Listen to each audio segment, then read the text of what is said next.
மேட்சிங்கான வேஷ்டி சேலை மற்றும் குவாலிட்டியான ஷர்ட்ஸ் அண்ட் ட்ரவுசர்ஸ் அஃபோர்டபிள் பிரைஸ்லயும் வாங்க மதுரை யாஸ்கோவுக்கு வாங்க. இது தமிழ்நாடு முழுவதும் உள்ள அனைத்து முன்னணி கடைகளிலும் கிடைக்கும். Welcome to imperfect show finance. நிஃப்டியை பொறுத்த வரைக்கும் 34 புள்ளிகள் அதிகரித்து 25,418 நிறைவடைஞ்சிருக்கு. சென்செக்ஸை பொறுத்த வரைக்கும் 90 புள்ளிகள் அதிகரித்து 83,079 நிறைவடைஞ்சிருக்கு. இதை பத்தி டீட்டெயிலா பொருளாதார விமர்சகர் நாகப்பன் சார் கிட்ட பேசிடலாம் வாங்க. ஹாய் சார், வணக்கம் சார். வணக்கம் சிபி. எஸ் சார், இன்னைக்கு மார்க்கெட் எப்படி சார் இருக்கு? பெரும்பாலும் பக்கவாட்டு நகர்தல் தான் இருந்தது. ஒரு சின்ன புல்லிஷ்னஸ் ஒரு அண்டர் கரண்ட் இருந்தால் கூட பெரும்பாலும் பக்கவாட்டு நகர்தல் அல்லது சைட்வேஸ் மூவ்மெண்ட் தான் இருந்ததுன்னு சொல்லணும். ஈவன் அட்வான்ஸ் டிக்ளைன் ரேஷியோ எல்லாம் பாத்தீங்கன்னா கூட ப்ராடரா பார்த்தா கிட்டத்தட்ட எவ்வளவு அட்வான்ஸோ அந்த டிக்ளைனும் கிட்டத்தட்ட அதை ஒட்டி பெரிய ஒரு 1:2 அளவுல எல்லாம் இல்ல. செக்டர்ஸ் கூட எந்த குறிப்பிட்டு சொல்லத்தக்க அளவுக்கு எந்த ஒரு குறிப்பிட்ட செக்டாரும் ஒரு கணிசமான ஏற்றமோ கணிசமான இறக்கமோ அந்த மாதிரி எல்லாம் இல்ல. இன்னைக்கு பை அண்ட் லார்ஜ் ஒரு ஸ்லைட் புல்லிஷ் ட்ரெண்ட் மெயின்டைன் ஆனா கூட இண்டெக்ஸை பொறுத்த வரைக்கும் பெரிய மூவ்மெண்ட் இல்லாத ஒரு மார்க்கெட்டா தான் இன்னைக்கு இருந்ததுன்னு சொல்லலாம். ஹை ஆக்டிவிட்டி செக்டார் அப்புறம் ஸ்டாக் எதாவது சொல்லுவீங்க? நான் முன்ன சொன்ன மாதிரி செக்டார்ல குறிப்பிடத்தக்க ஒரு பெரிய ஆக்டிவிட்டின்னு எதுவும் இல்லை. ரியல் எஸ்டேட் அந்த மாதிரி 1-2 துறைகள்ல கொஞ்சம் ஆக்டிவிட்டி இருந்தது. பட் தனிப்பட்ட பங்குகள்னு பார்த்தோம்னா சில பங்குகளை குறிப்பிட்டு சொல்லலாம். உதாரணமாக நேற்றைய ஹீரோ நம்ம பஜாஜ் ஹவுசிங் ஃபைனான்ஸ், அது தொடர்ந்து இன்னைக்கும் அது ஹீரோவா இருக்குங்கிறத தான் பார்க்க முடிகிறது. நேற்று பார்த்தோம் அவங்க வெளியிட்ட பங்கை ஒட்டி அதை விட அதிகமான அளவுக்கு மதிப்புல வர்த்தகம் ஆனிச்சுன்னு பார்த்தோம். எவ்வளவு பங்கு வெளியிட்டார்களோ அதனுடைய மதிப்பு என்னமோ அதை விட பன்மடங்கு வணிகம் நடந்தது. இன்னைக்கும் அதே நிகழ்வு தொடர்கிறது. இன்னைக்கு பாத்தீங்கன்னா 25 கோடிக்கு மேல பங்குகள் இன்னைக்கு வணிகமாயிருக்கு. அது மட்டுமல்ல, நேற்றே 10% அப்பர் லாக்னு சொல்லுவோம், அப்பர் சர்க்கியூட்னு, விற்பதற்கு ஆட்கள் இல்லாமல் வாங்குவதற்கு மட்டும் ஆட்கள் இருக்கக்கூடிய லெவல்ல நேற்று இருந்தது. இன்றுமே நாள் முழுவதும் மதியத்திற்கு பிறகு பெரும்பாலும் அதே நிலை தொடர்ந்தது. 181 ரூபாய் 50 பைசா, அதாவது நேற்றைய விலையை விட 16 ரூபாய் 50 பைசா, அதாவது 10% அதிகரிச்சு வணிகம் நடந்தது. அந்த விலைக்கே 90 லட்சம்க்கு மேல வாங்குவதற்கு ஆட்கள் இருந்தார்கள் ஒரு கட்டத்துல. இந்த ஹீரோட படம் ரொம்ப நாள் ஓடும் போல தெரியுதே சார். ஆமா, இன்னைக்கு இருக்கக்கூடிய டிமாண்ட் அண்ட் சப்ளைன்னு பார்த்தோம்னா லிக்விடிட்டி ட்ரிவன்ல அப்படித்தான் இருக்கு. ஏன்னா ஒரு நல்ல ப்ரொமோட்டர், ஒரு நல்ல தொழில், அந்த தொழில் இரண்டையும் சேர்த்து பார்க்கிறார்களே தவிர அதற்கு இந்த மதிப்பு நியாயமான மதிப்பா சரியான மதிப்பை கொடுக்குறோமாங்கிறத இன்னைக்கு பாக்குற லெவல்ல மார்க்கெட்ல முதலீட்டாளர்கள் இல்லைன்னு நான் நினைக்கிறேன். ஆனா அதே சமயத்துல ஓலா எலக்ட்ரிக்கும் அதே மாதிரி இன்னைக்கு அப்பர் சர்க்கியூட்ல கொஞ்சம் நேரம் வணிகமான ஒரு பங்கு நேற்றைய முடிவை விட 10% அதிகமா வணிகமானுச்சு. அதற்கு பிறகு சைட்வேஸ் மூவ்மெண்ட்டுக்கு வந்துருச்சு. பட் புல்லிஷ்னஸ் கண்டினியூ ஆகக்கூடிய ஒரு ஸ்டாக்கா இருக்கிறத இன்னைக்கு பார்க்க முடிந்தது. சரி, எப்பயுமே ஐபிஓ லிஸ்ட் பண்றதா கரெக்டா லிஸ்ட் ஆயிடும். இன்னைக்கு அந்த பிஎஸ்சி ட்விட்டர்ல நான் படிச்சேன், ஒரு ஐபிஓ லிஸ்ட் ஆக வேண்டியது லிஸ்ட் ஆகாம போயிடுச்சான். என்ன காரணம் சார்? அது என்ன ஐபிஓ? இதுக்கு தான் நம்ம திரும்ப முதலீட்டாளர்களை ரொம்ப உஷார்படுத்திக்கிட்டே இருந்தோம். டிராபிக் சால்வ் அப்படின்னு சொல்லி, டிராபிக் சால்வ்ங்கிறது டிராபிக் சொல்யூஷன்ங்கிறது அது ஒரு மாதிரியான வார்த்தைகளாக போட்டு டிராபிக் சால்வ் ஐடிஎஸ் அப்படின்னு சொல்லி ஒரு ஐடி சொல்யூஷன் ஒரு நிறுவனம். அவங்க அந்த ஆட்டோமேஷன், அந்த டிரான்ஸ்போர்ட்டேஷன், அதுல மொபைலிட்டி அதுல இருக்கக்கூடிய ஒரு நிறுவனம். அந்த எஸ்எம்இ நிறுவனம் ஸ்மால் அண்ட் மீடியம் என்டர்பிரைசஸ் எக்ஸ்சேஞ்சில் தங்களுடைய பங்குகளை லிஸ்ட் பண்றதுக்காக ஒரு ஐபிஓ வந்தாங்க. கிட்டத்தட்ட 345 மடங்கு சப்ஸ்கிரிப்ஷன் அனுப்பிச்சு. எல்லாமே 300 மடங்கு 200 மடங்கு இப்படிதான் சார் இருக்கு ஐபிஓ எல்லாமே. இல்ல, பட் இதனுடைய இஷ்யூ சைஸும் கொஞ்சம் சின்னம். பட் இருந்தால் கூட QIBன்னு சொல்லக்கூடிய பெரும் முதலீட்டாளர்கள் 129 மடங்கு, அதே மாதிரி NIIன்னு சொல்லக்கூடிய நான் இன்ஸ்டிடியூஷனல் இன்வெஸ்டர்ஸ் 700 மடங்கு, ரீட்டைல் இன்வெஸ்டரே 317 மடங்குக்கு இதை சப்ஸ்கிரைப் பண்ணியிருந்தாங்க. இந்த பங்கு இன்னைக்கு பட்டியலிடப்பட்டிருக்க வேண்டும். ஆனா மும்பை பங்கு சந்தை என்ன பண்ணாங்கன்னா ஒரு ட்விட்டர்ல ஒரு அறிவிப்பு வெளியிட்டு இருக்காங்க. இந்த வெளியீடு சம்பந்தமாக, இந்த நிறுவனம் சம்பந்தமாக கேட்கப்பட்ட சில குவரிஸுக்கு இன்னும் பதில் வரல, திருப்திகரமான பதில் இன்னும் வரல. அதனால தற்காலிகமாக இதை ஒத்தி வைத்திருக்கிறோம் அப்படின்னு சொல்லியிருக்காங்க. இதை அந்த பதில் அந்த நிறுவனம் கொடுத்து அது பிஎஸ்சிக்கு திருப்திகரமாக இருந்தால் என்னைக்கு லிஸ்ட் பண்ண போறோங்கிறத அவங்க மாலையோ நாளையோ எப்ப திருப்திகரமாக அறிவிப்பார்கள். அது வரைக்கும் இந்த முதலீட்டாளருடைய அந்த பணம்ங்கிறது அங்க மாட்டிக்கிட்டு இருக்கு, சிக்கிக்கிட்டு இருக்கு. சோ இதுதான் நம்ம சொல்றோம் திரும்ப திரும்ப, முதலீட்டாளர்கள் குறிப்பாக எஸ்எம்இ ஐபிஓல ரொம்ப கவனமா இருக்கணும். ஏன்னா அது பெரும் முதலீட்டாளர்களுக்கான ஒரு முதலீடாகத்தான் இருக்கிறதுன்னு நான் நினைக்கிறேன்.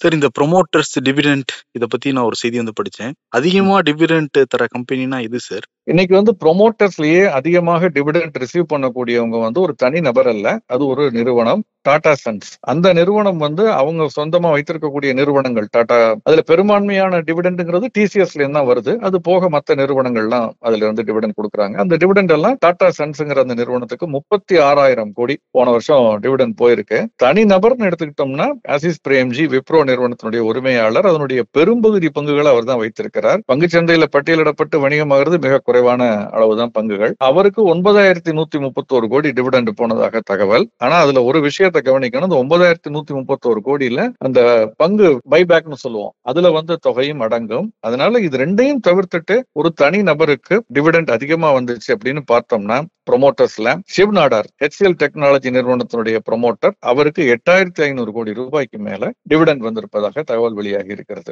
டைம்ஸ் இதுல கூட HCL நிறுவனம் முதலிடத்தை வந்து பிடிச்சிருக்கு.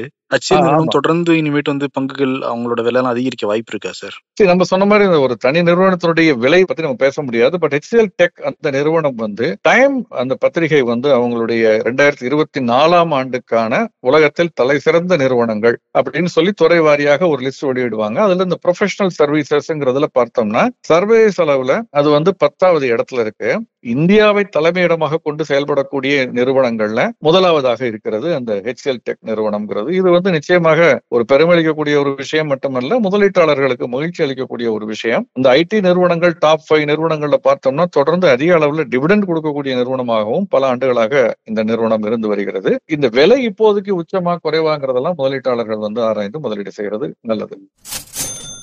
நிறைய பேர் டிவிடெண்ட் வச்சு மட்டுமே முதலீடு எல்லாம் செய்வாங்களே சார், மாசம் மாசம் இவ்வளவு வரும், அதை வச்சு நம்ம ஒரு EMI கட்டலாம், அது சரியான ஒரு அணுகுமுறையா சார்? இல்ல, பொதுவாக டிவிடெண்ட்ங்கிறது மாசம் மாசம் வந்து பெரும் நிறுவனங்கள் கொடுப்பதில்லை. வெறும் சில நிறுவனங்கள் முன்னால கேட்பரின்னு ஒரு நிறுவனம் இருந்தது. இந்த மாதிரி நிறுவனங்கள் காலாண்டிற்கு ஒரு முறை கொடுப்பாங்க. மணப்புறம் கூட முன்னால அப்படி கொடுத்துட்டு இருந்தாங்க. இப்ப அதெல்லாம் வந்து மாறிடுச்சு. ரெண்டாவது, முதலீட்டாளர்கள் பங்கு முதலீடுங்கிறது வளர்ச்சிக்காக முதலீடு செய்யறதே தவிர அந்த டிவிடெண்டுக்காக முதலீடு செய்யறதுங்கிறது மிக குறைவாகத்தான் இருக்கும்.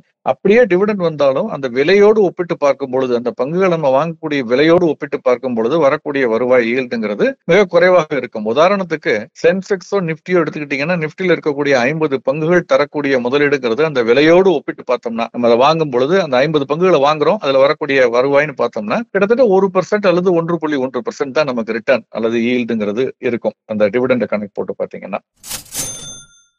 அடுத்து வந்து இந்த NSE கோலொகேஷன் ஏதோ நடவடிக்கை எடுக்க போறதா ஒரு செய்தியெல்லாம் வந்துட்டு இருந்தது. அது என்ன சார் மேட்ரு? நடவடிக்கை எடுக்கலைங்கிறது தான் செய்தி. கோலொகேஷன்ங்கிறது வந்து இப்ப நான் சென்னையில இருக்கக்கூடிய ஒரு தரகர் வந்து ஒரு ஆர்டர் பிளேஸ் பண்றாரு, அல்லது நீங்க பிளேஸ் பண்றீங்க ஷேரை வாங்குறதுக்கு. மும்பையில் இருக்கக்கூடியவர் வந்து ஒரு ஆர்டர் பிளேஸ் பண்றாருன்னா அவருடைய ஆர்டர் வந்து ஒரு ஃபிராக்ஷன் ஆஃப் செகண்ட்ல, மில்லி செகண்ட்ல முன்னாடி போய் சேரணும் NSEக்கு. அதை தடுக்கணும். என்னுடைய ஆர்டரும் அவருடைய ஆர்டருக்கு சமமா போகணும்னா NSEனுடைய அந்த அலுவலகத்துக்குள்ளேயே அவங்க சர்வருக்கு பக்கத்திலேயே என்னுடைய சர்வரையும் வச்சு நான் ஆர்டர் பிளேஸ் பண்ணும் பொழுது என்னோடதும் அந்த டயத்துக்கு போய் சேரும். அப்ப எனக்கு ஒரு இது கிடைக்கும். இதுதான் வந்து கோலொகேஷன் சொல்றது. என்னுடைய சர்வரை NSE சர்வருக்கு பக்கத்துல கம்ப்யூட்டரை கோலொகேஷனா பண்றது. இதுல வந்து அந்த டார்க் ஃபைபர்னு சொல்லுவாங்க, ஒரு பிரியாரிட்டி கொடுத்து ஒரு நிறுவனத்திற்கு, OPG செக்யூரிட்டி நிறுவனத்திற்கு NSE வந்து பிரியாரிட்டி கொடுத்து அக்சஸ் கொடுத்து அவங்க முதல்ல லாகின் பண்றதுனால, ஆக்டிவிட்டி அதிகம் இல்லாத இன்னொரு சர்வர்ல லாகின் பண்றதுனால ஒவ்வொரு முறையும் அவங்களுடைய ஆர்டர் வந்து நம்ம மற்றவர்களுடைய ஆர்டருக்கு முன்னால எக்ஸிக்யூட் ஆகும்னு ஒரு குற்றச்சாட்டை எழுந்தது.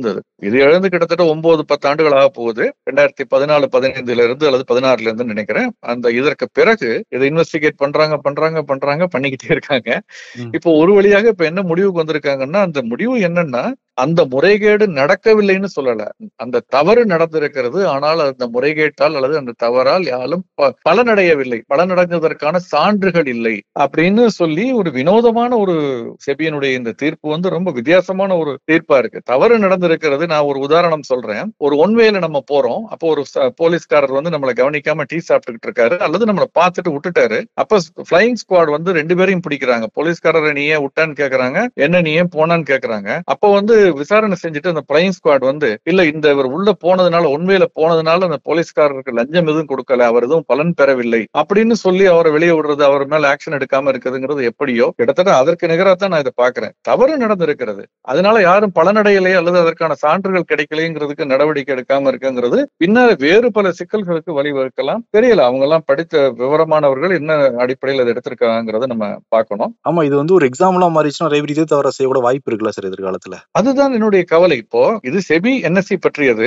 NSEக்கு கீழே நிறைய தரகர்கள் இருக்காங்க. இப்ப நாளைக்கு அவர்களும் இதை ஒரு இதா எடுத்துக்கிட்டு, நான் தவறு தெரிந்து செய்யவில்லை, இதனால் நான் பலனடையல அப்படின்னு சொல்லி என்ன மன்னிச்சு விடுங்கன்னு கேட்டா அது எப்படி வந்து NSEயோ BSEயோ அல்லது செபியோ கையாள்வார்கள் என்று எனக்கு தெரியவில்லை. நிறைய இது வெள்ளி என்று வந்தது. நேற்று இப்ப பாத்தீங்கன்னா, இப்ப வந்து செபி வந்து எங்களை முறையாக நடத்தவில்லைன்னு செபியினுடைய ஊழியர்கள் வந்து ஒரு ப்ரொட்டஸ்ட் பண்ணதா செய்திகள்லாம் வந்தது. அதற்கு வந்து அது எச்சரிக்கையோடு ஒரு இது வந்து பிரஸ் ரிலீஸ் கொடுத்திருந்தாங்க செபி. ம். அந்த பிரஸ் ரிலீஸே இப்ப நேற்று வித்ட்ரா பண்ணிருக்காங்க. நாங்க இன்டர்னலா எங்களுக்குள்ள நாங்க பேசி சமரசம் செய்து நடவடிக்கை எடுத்துக்கிறோம். இதை வந்து பொதுவெளிக்கு நாங்க கொண்டு வர விரும்பலைன்னு இதெல்லாம் பொதுவெளிக்கு வந்ததற்கு பிறகு இதை திரும்ப வித்ட்ரா பண்ணிருக்காங்க. இதெல்லாம் நினைச்சா என்னவோ நடக்குது, மர்மமா இருக்குது மங்கள், அந்த மாதிரி இது இருக்குது. பட் இது எப்படியோ ஒரு ரெகுலேட்டர் should be above boardன்னு சொல்லுவாங்க. ஒருத்தர் நியாயமாக இருப்பது மட்டுமல்ல, நியாயமா இருப்பதாக மக்கள் கண்ணில் படுவதும் ரொம்ப முக்கியம். ஆப்டிக்ஸ் அது மாதிரியான ஒரு வெளிப்படைத்தன்மை வரும் நான் நம்புறேன். பார்க்கலாம் சார். வெளிப்படைத்தன்மை தான் இல்லைங்கிறாங்க செபில தொடர்ந்து. ஓகே, அவங்க பிரஸ் ரிலீஸ் கொடுத்து வாபஸ் வாங்குறதெல்லாம் என்ன மாதிரி ஒரு இதுன்னே புரிஞ்சுக்க முடியல நம்மளால, நீங்க சொன்ன மாதிரி. அடுத்து வந்து crude oil, gold, silver, commodity பத்தி சொல்லுங்க சார். கச்சா எண்ணெயுடைய விலை பார்த்தீங்கன்னா வந்து நம்ம $65 தொட்டிருந்தது சென்ற வார கடைசியில. பட் இந்த வார துவக்கத்துல இருந்து ஏற ஆரம்பிச்சது. இப்ப $70 தாண்டிடுச்சு. தாண்டி இதுக்கு முக்கியமான 3 காரணங்களை சொல்லலாம். ஒன்று, மெக்சிகோல, அமெரிக்காவில அந்த மெக்சிகன் கல்ஃப்னு சொல்லுவோம், அங்க வந்து கச்சா எண்ணெய் உற்பத்தி இருக்குது. அது வந்து அங்க ஒரு ஹரிகேன் புயல் வந்ததன் காரணமாக பாதிக்கப்பட்டிருக்கு ஒரு பகுதி. அது ஒரு காரணம். 2வது, லிபியாவிலிருந்து வரக்கூடிய சப்ளை வந்து கொஞ்சம் குறைஞ்சிருக்குன்னு சொல்றாங்க. 3வதாக பெடரல் ரேட் கட்டு.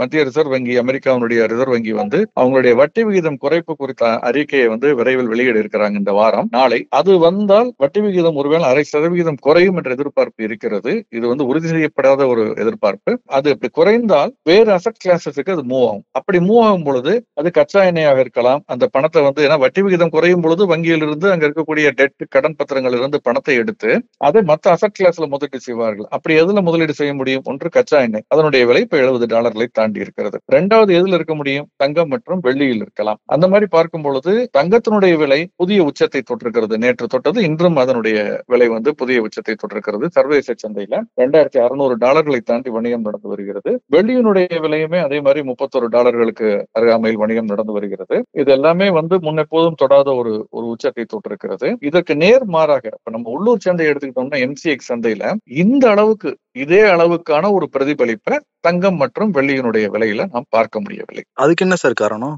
என்ன காரணம்னு பாத்தீங்கன்னா, இப்ப டாலருடைய மதிப்பு குறையாமல் அதே அளவு இருந்தால் நம்ம அங்க விலை குறையும் பொழுது இங்கும் குறையும். அதே சமயத்துல ரூபாய்க்கு நிகரான டாலருடைய மதிப்பு குறையும் பொழுது நம்ம குறைந்த ரூபாயை கொடுத்து டாலரை வாங்கிடுறோம். அந்த டாலரை கொடுத்து தங்கத்தை வாங்குறதுனால அந்த தங்கத்தினுடைய விலை ஏற்றத்தினுடைய இம்பாக்ட் இங்க இருக்காது. ஏன்னா டாலருடைய விலை குறைஞ்சு போயிடுது இல்லையா? ஏன்னா நம்ம டாலரை கொடுத்து தான் தங்கத்தை வாங்குறோம்.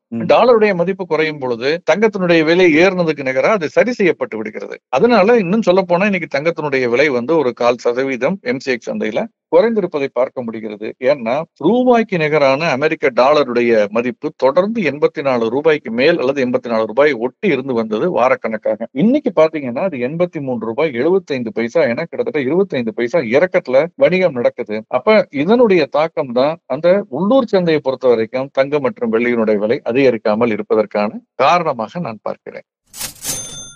அடுத்து வந்து இந்த பிளிப்கார்ட், அமேசான் 2 பேருமே ஸ்பெஷல் சேல்ஸ் எல்லாம் வந்து அறிவிச்சிருக்காங்க. ஆமா, நீங்க வாங்குவீங்களா சார் அந்த மாதிரி சமயத்துல ஆஃபர்லாம் அறிவிக்கிறப்ப? எனக்கு ரொம்ப அத்தியாவசியமான தேவையான பொருட்களை விஷ்லிஸ்ட்ல போட்டு வச்சுக்குவேன். இந்த மாதிரி சேல் வரும் பொழுது அதனுடைய விலை கணிசமாக குறைந்திருந்தால் அதை வாங்க பார்ப்பேன். பல நேரங்கள்ல இந்த விஷ்லிஸ்ட் நம்ம போட்டு வச்சிருக்கிறத வந்து திரும்ப ரிவ்யூ பண்ணி பார்க்கும் பொழுது இதையா வாங்குறதுக்கு இருந்தும் இனிமே வாங்க, இது தேவையே இல்லையேன்னு நம்ம எடுத்துறதுதான் நான் பண்ணியிருக்கேன் நிறைய முறைகள்ல.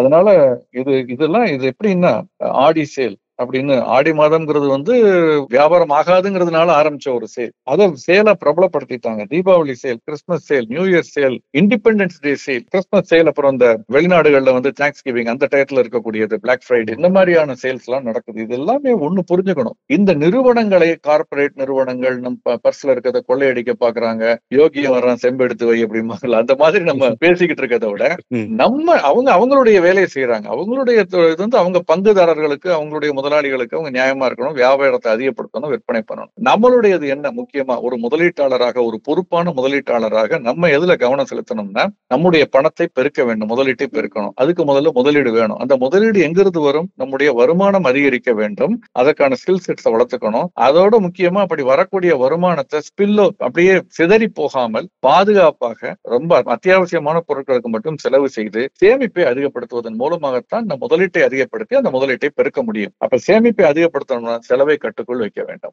அதனால நமக்கு தான் இதுல பொறுப்பு இருக்குன்னு நான் நினைக்கிறேன். அந்த விற்பனையில நமக்கு அத்தியாவசியமான தேவையான பொருள் இருந்தா விற்பனையை பயன்படுத்தி நம்ம பலனடைகிறதுல நிச்சயமாக தப்புன்னு சொல்ல மாட்டேன். பட் நம்ம இந்த ஒட்டுமொத்த நம்முடைய பைனான்சியல் இண்டிபெண்டன்ஸ்ங்கிறத கவனத்துல வச்சுக்கிட்டு பொறுப்போட நம்முடைய நடவடிக்கை இருக்கும். நிச்சயம் சார், கவனத்தோட இருக்கணும்னு சொல்றீங்க. என்னோட சோசியல் ப்ரெஷர் சார், ஐயோ இதோ வாங்கலையே அதை வாங்கலையான்னு சொல்லிட்டு ப்ரெஷருக்குள்ளாக்கி வாங்க வச்சிடறாங்க. நிச்சயமாக சைக்கலாஜிக்கல் இது வந்து நிறைய இருக்கு. பியர் பிரஷர்னு சொல்றோம், கம்பேரிசன் சொல்றோம். ஒரு விஷயம் நினைவுல வச்சுக்கணும் செபி, நமக்காக மட்டும் நம்ம வாழ்ந்தோம்னா வந்து அதுக்கு செலவு ரொம்ப கம்மி, அடுத்தவர்களுக்காக வாழ்ந்தோம்னா செலவு ரொம்ப ஜாஸ்தி. சூப்பர் சார், இன்னைக்கான டேக்அவே தான் சார். வரும் நாட்கள மார்க்கெட் எப்படி சார் இருக்கும்? தொடர்ந்து மார்க்கெட் வந்து பெரும்பாலும் பக்கவாட்டு நகர்தல் இருப்பதற்கான வாய்ப்புகளே அதிகம். பட் ஆனா ஒரு விஷயத்த நாங்க சொல்லணும், பெடரல் ரேட் அது வந்து கட் பண்ணாங்கன்னா, இன்ட்ரெஸ்ட் ரேட்டை குறைத்தார்கள் என்றால் அந்த தகவல் நாளைக்கு தெரிய வரும். அப்படி குறைத்தார்கள் என்றால் அப்ப அதனுடைய தாக்கம்ங்கிறது எல்லா அசெட் கிளாஸ்லயும் இருக்கும். பங்குச்சந்தை மேலே செல்வதற்கான வாய்ப்பு இருக்கு, தங்கம், வெள்ளி, கச்சா எண்ணெய் மேலே செல்வதற்கான வாய்ப்பு இருக்கு. ஏன்னா அங்கு வருமானம் குறையும் பொழுது, வட்டி விகிதம் குறைவதனால் வருமானம் குறையும் பொழுது அந்த பணம் இதையெல்லாம் நோக்கி செல்ல ஆரம்பிக்கும். இதுல எந்த அசெட் கிளாஸுக்கு மேக்ஸிமம் போகுதுங்கிறது நம்ம பொறுத்திருந்துதான் பார்க்கணும். Fine sir, thank you sir. ஐபிஓல எவ்வளவு தூரம் முதலீடு பண்றோம் கவனமா இருக்கணும்னு சொன்னீங்க. அதே மாதிரி இந்த ஸ்பெஷல் சேல்ஸ்லயும் எவ்வளவு வந்து கவனமா இருக்கணும்னா சொன்னீங்க. Thank you so much sir. நாளைக்கு பேசலாம் சார். நன்றி சார். வேட்டி சேலைய மேட்சிங்லயும் மற்றும் குவாலிட்டியான ஷர்ட்ஸ் அண்ட் ட்ரவுசர்ஸ் அஃபோர்டபிள் பிரைஸ்லயும் வாங்கணுமா? அப்போ மதுரை யாஸ்கோவின் ஷர்ட்ஸ் அண்ட் ட்ரவுசர்ஸ்ல தான் வாங்கணும். இது தமிழ்நாடு முழுவதும் உள்ள அனைத்து முன்னணி கடைகளிலும் கிடைக்கும். உனக்கும் எனக்கும் வேஷ்டியும் சேலையும் இனி என்றும் ஒன்றாய்.